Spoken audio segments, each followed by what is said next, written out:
মানুষ আর অন্য প্রাণীর মধ্যে সবচেয়ে বড় পার্থক্য কি জানেন? চিন্তা করার ক্ষমতা।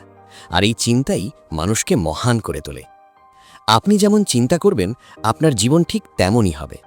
যে ব্যক্তি সকালে ঘুম থেকে উঠে ভাবে আজকের দিনটা কেমন কাটবে কে জানে, তার দিন আর যে ভাবে আজ আমি দুর্দান্ত কিছু করব, তাদের দিনের মধ্যে আকাশ পাতাল পার্থক্য তৈরি হয়। চিন্তা হলো বীজের মতো।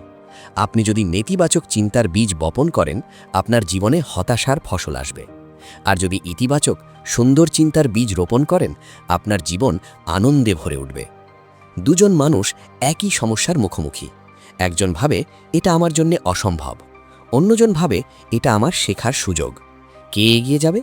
নিশ্চয়ই দ্বিতীয়জন। তাই আজ থেকেই শুরু করুন। সকালে উঠে নিজেকে বলুন, আমি সক্ষম, আমি পারব। সমস্যাকে দেখুন সুযোগ হিসেবে। অন্যের ভালো দিকগুলো খুঁজুন। কৃতজ্ঞতা প্রকাশ করুন যা আছে তার জন্যে। স্বপ্ন দেখুন বড়, ভাবুন ইতিবাচক। মনে রাখবেন, আপনার চিন্তাই আপনার ভাগ্য তৈরি করে। চিন্তা বদলান, জীবন বদলে যাবে। চিন্তা সুন্দর করুন, জীবনও সুন্দর হয়ে উঠবে।